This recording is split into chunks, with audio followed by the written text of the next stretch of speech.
Hi, I'm Larry Dignan with Constellation Research, and we're coming to you from reInvent 2025, and we're here to talk about the AWS Partner Awards. We're here with Julia Chen. She is head of AWS Partner Core. Thanks for joining us. I'm so happy to be here. Thanks for having me. So let's just start at the top. Explain your role and the partner ecosystem. Absolutely. So I have the great privilege of being the head of Partner Core, as you said, and that is all of the partner programs, the strategic collaboration agreements, the specializations, all different kinds of incentives, the digital interface and enablement as well. So it is an amazing partner network. So we have a partner network that's, well over 140,000 partners. Actually, I think the number is higher, of all different kinds. So all around the world, they do system integration, they do consulting, they do resell, they're ISVs, all different kinds of partners. So I was at the awards last night. Yes, wasn't it awesome? It was pretty nice. Okay. So the thing that struck me was the range of partners. Yes. Big, small, Yes. I knew some of the household names, but there were other ones I said, I got to go check out later. What are some of the common themes between the winners? Oh, it's interesting. The common themes between the winners, a couple of different things. So I would say that one thing is that they're willing to try.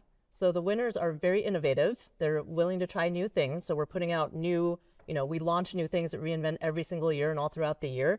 And so those partners that win are the ones that are willing to try new things with the customers. They're willing to build things with us. And what they're really doing is they work backwards from the customer. So that's the way that we talk about, at Amazon, we work backwards from the customer. And so all of these winners work backwards from the customer and are trying to solve the customer's problems.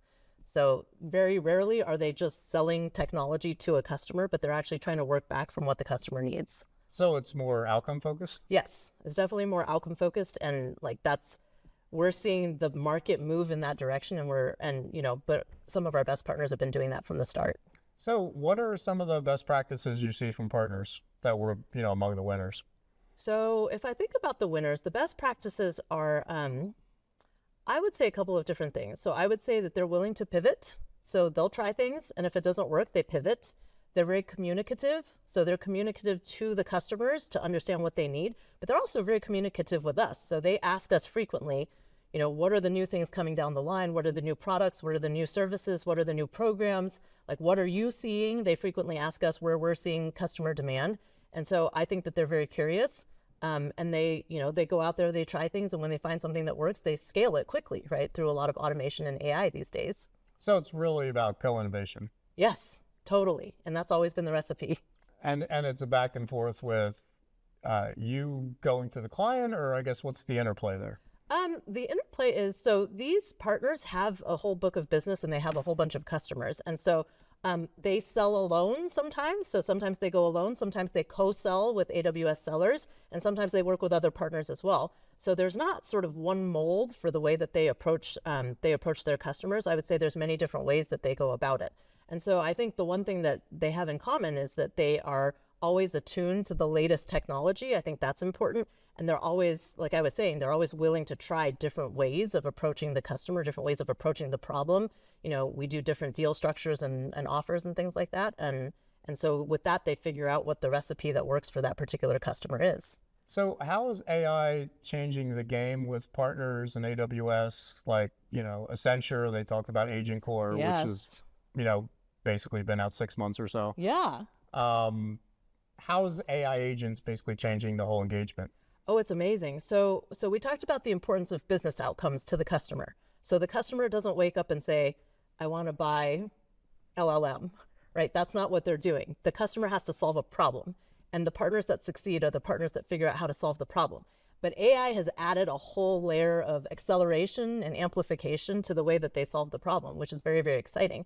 So now, when you're going in and selling a business outcome, you put AI into the equation and all of a sudden you can solve that problem so much faster, better, bigger, et cetera. And so things like Bedrock, things like SageMaker, a lot of the products that we've launched, Agent Core, these things allow our partners to really customize the model, customize the agent, customize the data in order to be able to specifically solve that customer's problems. And so that's why it's a very exciting time, I think, to be a partner here, is because we've got this amazing portfolio and growing every day of all these cool AI tools that will help our partners solve the customer problem so much better. So what have you changed this year? I guess what's the priorities for the partner programs? Oh my goodness, there's so many. So one priority that's sort of ongoing universal is predictability and simplicity for our partners. So it's an interesting tension that we have at AWS because we love to innovate, we love to create, we love to try new programs, but at the same time, we also need to keep it stable and keep it predictable so our partners can build their business around it. So that's one priority that stays.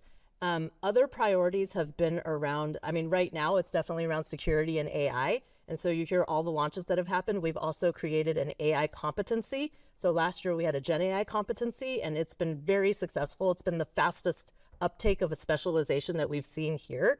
And we've seen some really good results. So the GenAI competent partners have actually been able to take their projects from proof of concept to production 25% faster than the partners that don't have that competency. And now we've got 3 new competencies around agentic AI. And so those are around tools, around consulting services, and around applications. The other really exciting one that we've launched is around managed services. So we've had a managed service program, but we really augmented that because we're finding that customers want more managed services. And so now we've put more wood behind the arrow, more funding behind managed services. And maybe the last one that I'll cover is around our channel programs. So our channel programs are for our resellers and our solution providers. And we've made some changes to also try to simplify and streamline that to de-risk some of the bigger deals for our partners. And to make some of the operations of it smoother behind the scenes. What's the future vision for the program? Let's see, future vision. So we have many different partner programs. So again, the North Star is always to make sure that our partners are enabled and funded to be able to run after very quickly solving the customer's problems. So that's always the North Star that we use. So whether it be Gen AI or agentic AI or quantum or whatever the next thing is, we want to make sure that we have a funding program in place that allows them to experiment, allows them to proof the concept, and then allow them to scale with our customers. So that's always been the recipe. So we've got that for different, as you noticed, right? Lots of different kinds of partners. We have our consulting partners, and then we have our ISV partners that build on top of AWS. And then we've also got Marketplace. So we always have Marketplace programs also that incentivize our customers and our partners to use Marketplace. What's the interplay between the partners and the Marketplace? Yeah, I mean, Marketplace is, again, continuing to grow every single year. So we've got Marketplace expanding the number of countries that we're in, being able to do business in different currencies, now being able to offer composable solutions or basically multi-partner solutions on Marketplace. So we're finding the uptake has been incredible, actually. We're seeing double-digit growth on Marketplace year after year, and it's been really good. So initially, it was just ISVs could sell on Marketplace in the United States, and now it's any kind of partner, multiple groups of partners. We have consulting partners that are also able to sell their offers on Marketplace. So we're just seeing an incredible diversification, I guess, of offers and business models going to Marketplace. What do you think is necessary to take friction out of the, I mean, will I ever get to the point where enterprise software is as easy as, I don't know, buying something off Amazon, I guess? Yeah, I mean, that's the billion-dollar question, actually. I mean, it's come such a long way. It's come a very long way. And so, we know from surveys of customers that buy off Marketplace that they really enjoy the less friction in the procurement experience, right? Being able to do a lot of research ahead of time, being able to just transact, being able to, all the billing is consolidated. And so all of that has been really good. The question about will enterprises buy enterprise software just with the click of a button? I think some, but I don't know about, like when we talk about these very custom solutions with AI agents and stuff like that, I'm not sure if it'll get all the way there, but maybe, I don't know. We're working towards that, but we'll see. Well, that's where I think the managed services will come in big. Yes. Yeah. Managed services are going to be. AI agents are already complicated. They are. And our customers are definitely asking for more managed services because technology just gets more and more complex and sophisticated every year, and they need to run their businesses, right? So they can't be hiring armies of people to be building and monitoring all that themselves. And so they are increasingly turning to our partners and asking, can you build and manage this, technology solution for us so that I can focus on running my business? All righty. Thanks for joining us. Thank you. It was a great conversation. Cheers. We're here with Jennifer Jackson. She's Manager Director of Accenture, which is the Global Consulting Partner of the Year for AWS. Thanks for joining us. Thank you. So I guess let's start from the top and tell me about your AWS journey as a partner. Well, we've had a long journey with AWS. It actually started about 15 years ago. And I would think about it as more of a deep alliance than a partnership. We had started as these cloud pioneers who got together to try and figure out how to migrate customers to the cloud. And since then, it's been a formalized partnership around actually creating innovation for our customers more and actually helping them on their GenAI and data journey. As I said, we started with cloud pioneers. It's really been the breadth of Accenture now that we bring to the partnership. We start with consulting, we bring in our strategy, we migrate our clients, and then we run them into their full-term operations. So it's really the full breadth of Accenture that comes together with AWS to complete our partnership together. So Accenture is also getting into software and things like that. How does that co-innovation work? And, is that what puts you over the top to win your category?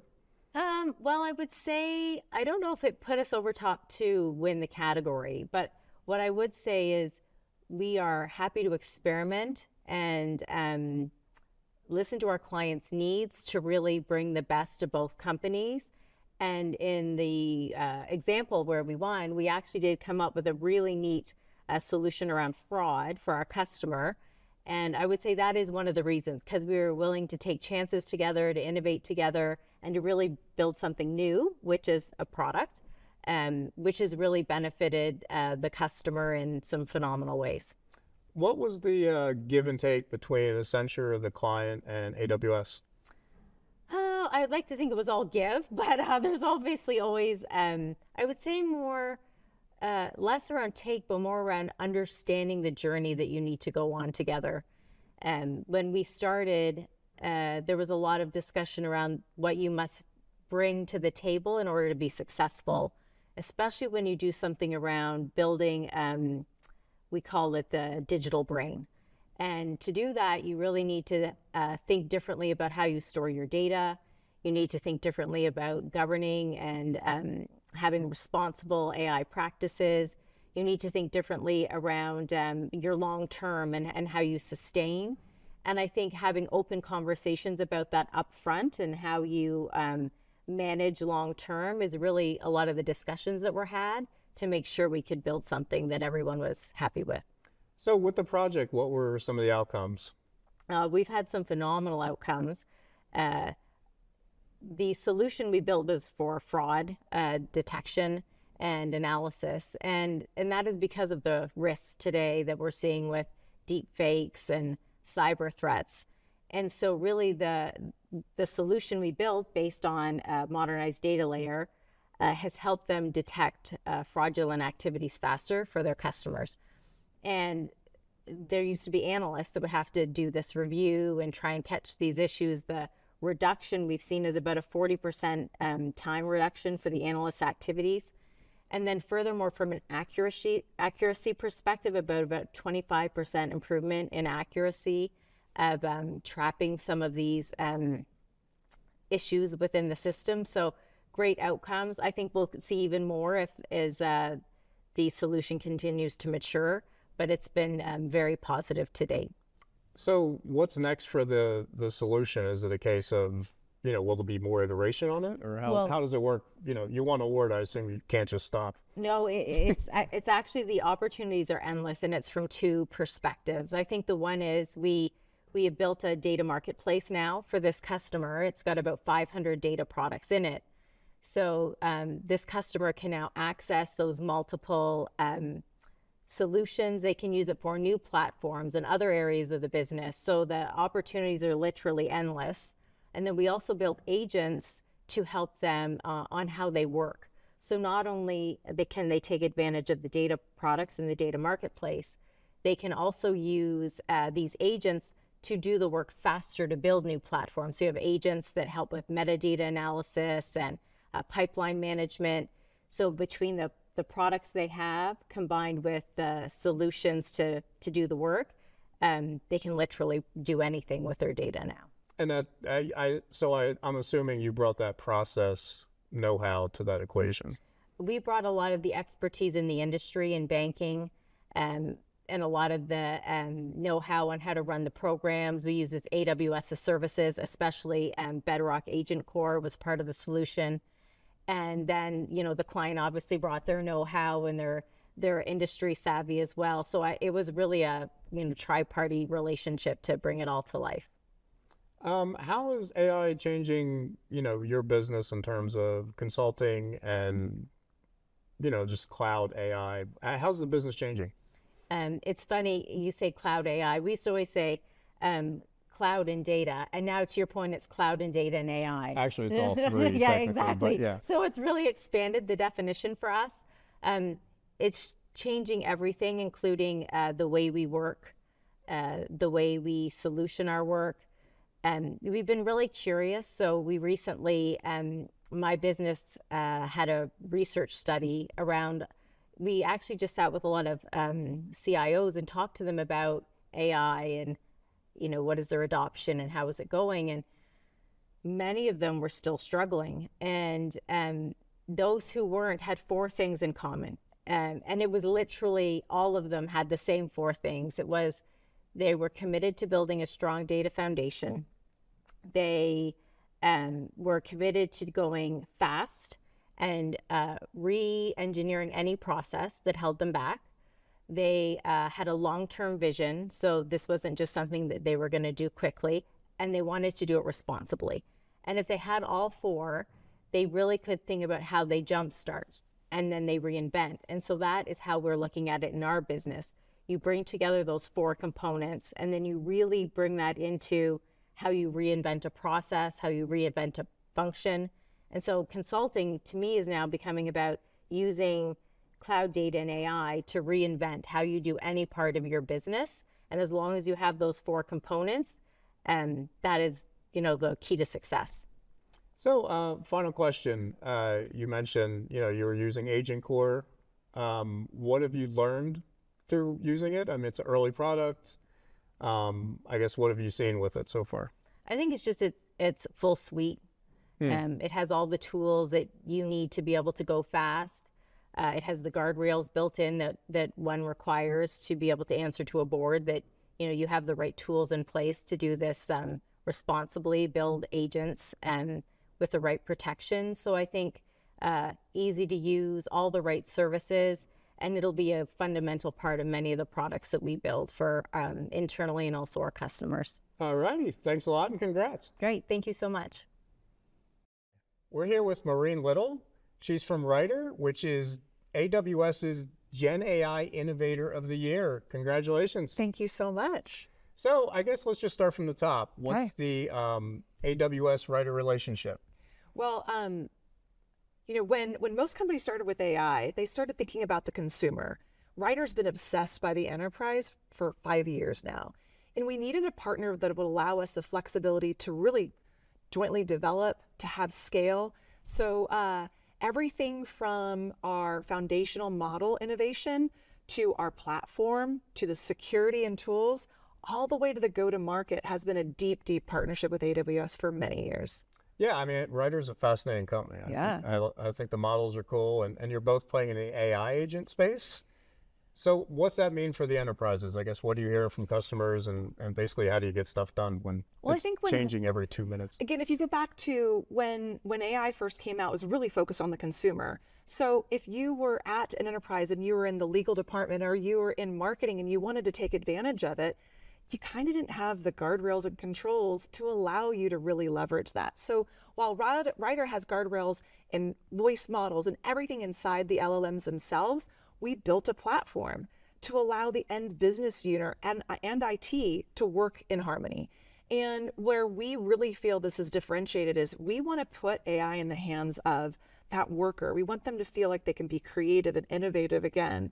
And the controls that we've been able to put in place, everything from permissioning, access, governance, and controls, is absolutely revolutionizing the access that the end worker gets. How do you line up your innovation cycles when things are changing this fast? Every day. I'm not kidding. I think we have this amazing engineering team. We have, again, our own foundational models. That team is just trying to go and push the envelope at all times, thinking about accuracy, speed, cost efficiency. That was another benefit of working with AWS is, we've been since, 2023 building with SageMaker HyperPod, and it allowed us to be more effective, have less failures, and be more cost effective. So we have our foundational model team working deeply, thinking about how to innovate and be ahead.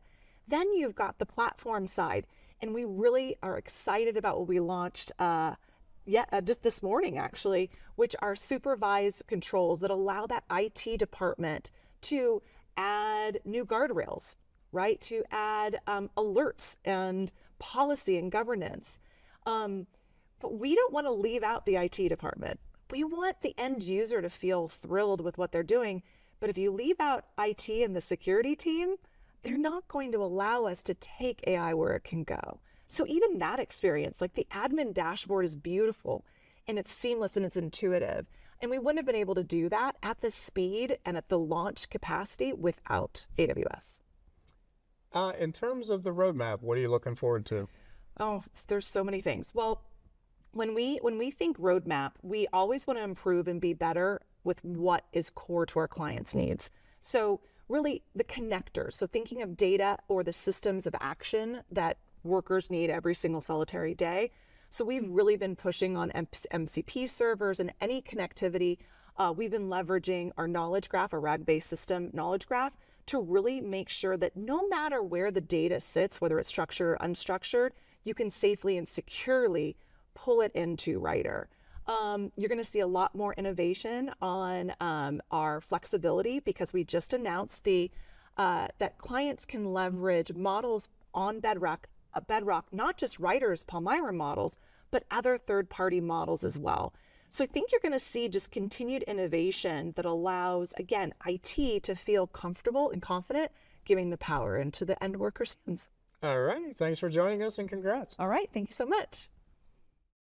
We're here with MongoDB's Olivier Zielinecki. He is AWS's Technology Partner of the Year. Great. Congrats. Thanks for having me. Thank you. So what goes into being Technology Partner of the Year? Well, I mean, it's first of all, we're very grateful to have won the Global Award of Technology Partner of the Year. What does that mean for us? It means that what we've started now a couple of years with AWS is really working out. And from a technology perspective, we are almost like a native, AWS solution today. We are integrated with so many of the AWS services: Lambda, SageMaker, S3, Bedrock, Agent Core, all of the security and private link, features that you have. So customer really get with MongoDB Atlas an end-to-end operational data platform, right? That enables them to help push AI and modernization projects, faster in the best way as possible. So how does it play with something like Atlas?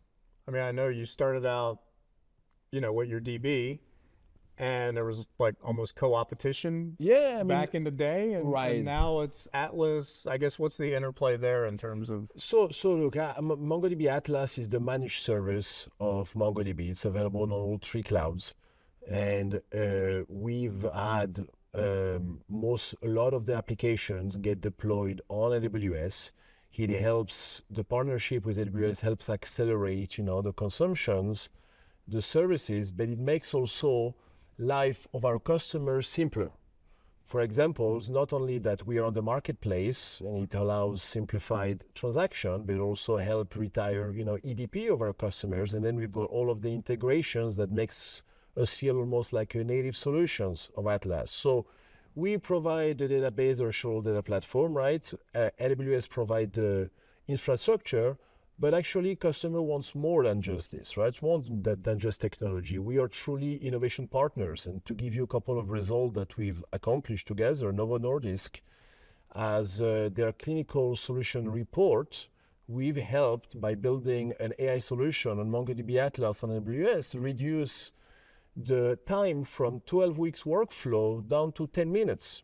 Or Bendigo Bank and Adelaide Bank in Australia, we've helped modernize 30 out of the 32 legacy application into Atlas and AWS in less than 30 days. So really to accomplish this type of thing, we're really coming together as innovation partners with a strong joint value proposition, which is, Atlas and AWS for our customers. And things are moving quick, so I assume, you and AWS have to go in really quick too.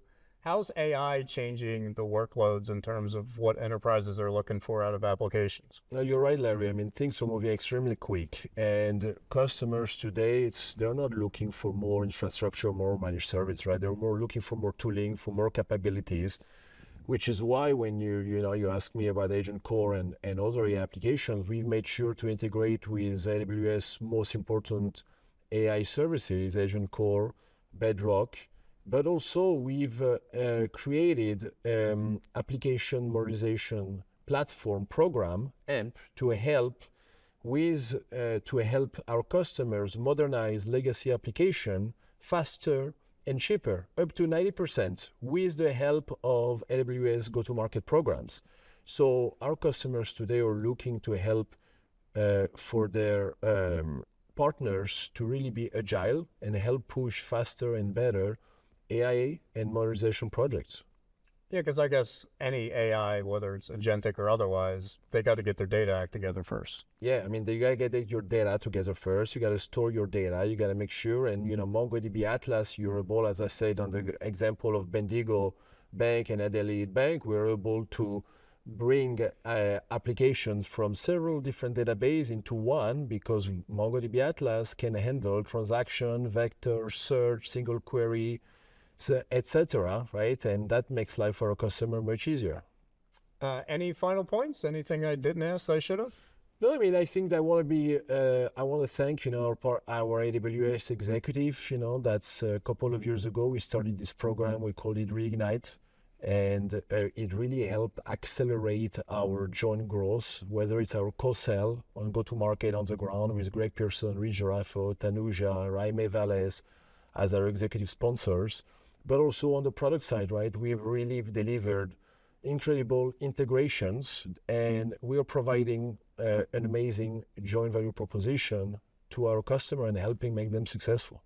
All right, great stuff. Congrats. Thank you very much, Larry. We're here with CrowdStrike's Chris Stewart, and he is AWS Marketplace Partner of the Year. Congrats. Thank you very much. We appreciate it. So let's just take it from the top. I got to ask about that pin. This whole thing? Yeah. Yeah, no, we're really proud of our achievements. And, last year was a great year. We're in one calendar year, it's well documented. We did over $1 billion in transactions in TCV in the AWS Marketplace. And, we're proud of the effort our team put in, but also proud of the collaboration with our partners and with AWS. It was a great team effort to help us cross a very high threshold. So walk me through how this works. It's not like CrowdStrike's a little dinky company with no sales folks or anything. Yeah. How do you decide when to use Marketplace and when to direct sales, or is it a continuum? How's it work? CrowdStrike has a philosophy that comes from the top. George Kurtz, our CEO, said, take care of the customer and everything will take care of itself. We listen to our customers, we put them at the middle, and we try and build solutions around them. And those solutions can come in lots of different shapes and sizes, but really the vehicles in which the customers want to procure our software and our solutions and really deliver the business outcomes, we follow that. And more and more the AWS Marketplace is the vehicle of choice. It's a first-class route to market for us. And we listen to our customers, and it drives not only our product, but how our customers obtain those products. So partner-first organization. And, the AWS Marketplace is really where a lot of enterprises look to procure what they need to run their businesses in a secure way.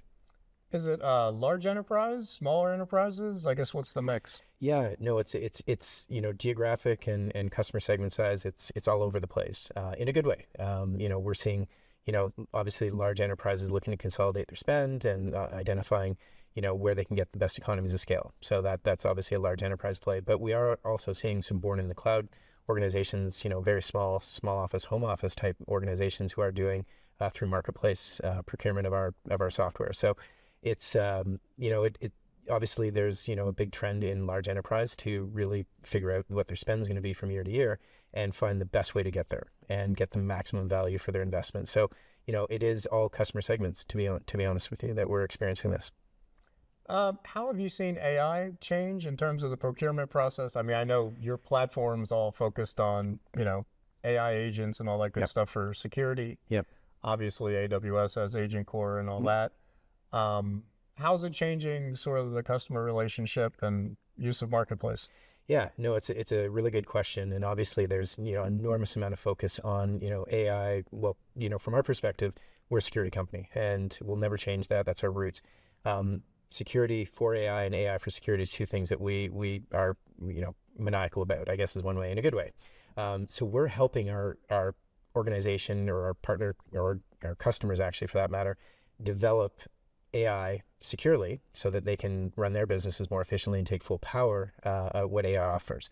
And they can do that with the comfort knowing that it's secured by CrowdStrike. And we work with market leading partners like AWS and others that are really helping us drive that agenda so that customers can really focus on driving their business, but doing so leveraging AI and the agentic movement that's happening in a way that's completely secure. So that's one thing that has really heated up, we'll call it, over the last 2+ years. So we're really focused on making sure that the experience is very, very user friendly, and that as they're implementing an agentic workflow inside an organization, it's happening in a secure way. So that's how it's really changed, to be honest with you. And then we're working with organizations who are looking to streamline their procurement. And, the agents are really helping in that manner as well. What are some of the best practices for other software companies looking to sell on Marketplace? So, this is a movement that is happening, right? It's, if we go back a decade, it wasn't really something that was really well baked and it was a new idea, but, now it's a common first-class route to market for us. And my best advice to organizations who are, on some form of this journey is lean in. AWS is a wonderful partner. They have lots of programs to help facilitate ISVs and other partner companies take advantage of, again, their position where they are really a prominent cloud provider, and this is a business cloud. And my advice is lean in, but also engage early. That's one thing that we see. Getting the AWS committed story and also the buying journey identified early, so that this isn't something that the 11th hour that a customer, basically says, hey, we want to go through the Marketplace. That's not, it can insert some friction sometimes. So that's one bit of advice, is build this early and build incentive programs around it to really optimize the experience. So there's, all constituents in the chain are incentivized to help make it happen. And ultimately at the end, the customer will win because they're getting the best experience. All right, good stuff. Congrats. Thank you very much. Appreciate it. And that's a look at some of the AWS Partner of the Year winners. Thanks for joining us.